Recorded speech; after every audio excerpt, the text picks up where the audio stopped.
রাজধানী জাতীয় শতাব্দী উদ্যানে শান্তির সমাবেশে জাতির উদ্দেশ্যে আমার জিজ্ঞাসা, আজকে বর্তমান এই বাংলাদেশে আমরা যা দেখছি, বলুন, হাত উঁচু করে বলুন, আমরা কি আজ খানকায় নিরাপদ?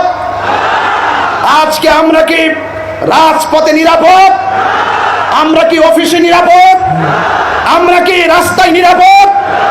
আমরা এতই নির্লজ্জ, আমাদের সমাজের কিছু মানুষ এতই নির্লজ্জ, বেহায়াপনায় নিমজ্জিত হয়েছে, যারা রাসূল পাকের শুভ আগমনের দিনে, শুভ আগমনের চাঁদে তারা এই দুনিয়ার উপরের মানুষগুলো ওই হায়নাদের কাছে যেমন নিরাপদ না, তাদের কাছে আজকে অন্ধকার কবরে যারা চিরদিনের জন্য চলে যায়, সেই লাশ পর্যন্ত ওই হায়নাদের কাছে নিরাপদ না।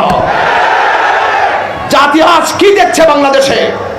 আমি অন্তর্বর্তীকালীন সরকারকে দায়িত্বহীন কণ্ঠে শুধু এই বাংলাদেশের ঢাকার জাতীয় শতাব্দী উদ্যান থেকে দায়িত্বহীন কণ্ঠে বলতে চাই, অনতিবিলম্বে এই সমস্ত ন্যাক্কারজনক ঘটনা যারা ঘটিয়েছে তাদেরকে আইনের আওতায় আনতে হবে, ঠিক কিনা বলেন?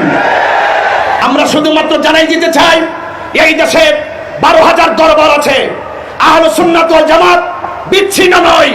আজ আহলে সুন্নাত ওয়াল জামাত সকল পীর মাসেক সব অঙ্গ সংগঠন আজ ঐক্যবদ্ধ, ঠিক কিনা বলেন?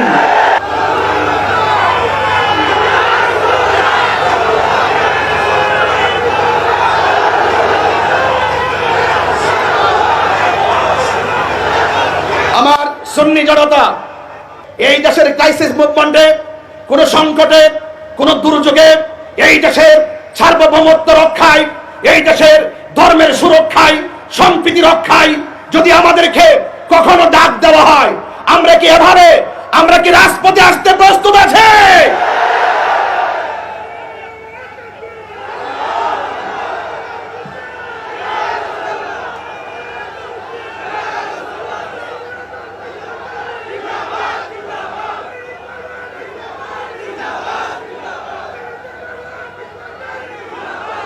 আমার ভাইয়েরা, আখিরি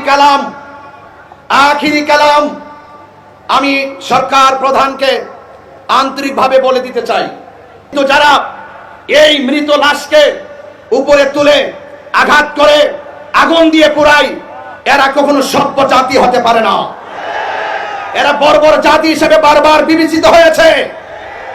আমি মনে করি বিগত দিনে, গত 2024 5ই আগস্টের পরে আমাদের এই দেশে যেইভাবে আমাদের 90টি মাজার ভাঙচুর করা হয়েছে, ওই সময় যদি ওই ধর্মান্ধদের লাগাম টেনে দেওয়া হতো, তাহলে আজকে কবরের লাশের গায়ে আগুন ধরাতে পারত না। কথা বলে ঠিক কিনা?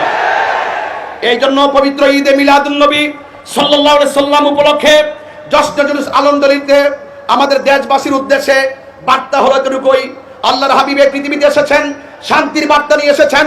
লাকাদ কানা লাকুম ফি রাসূলিল্লাহি উসওয়াতুন হাসানাহ। রাসূল পাক সাল্লাল্লাহু আলাইহি সাল্লাম আমাদের জন্য উত্তম আদর্শ, আমাদের জন্য মডেল। আমি মনে করি পবিত্র ঈদে মিলাদুন নবী সাল্লাল্লাহু আলাইহি সাল্লাম উপলক্ষে আল্লাহর হাবিবের শুভ আগমনে এইভাবে যদি কাঁধে কাঁধ মিলিয়ে আমরা যদি ঐক্যবদ্ধভাবে রাজপথে সম্প্রীতির মেসেজ জানান দিতে পারি, এই দেশে ধর্মান্ধতা থাকবে না, ধর্মদ্রোহিতা থাকবে না, মারামারি থাকবে না, কাটাকাটি থাকবে না, বোমাবাজি থাকবে না। কথা বলেন ঠিক কিনা বলেন?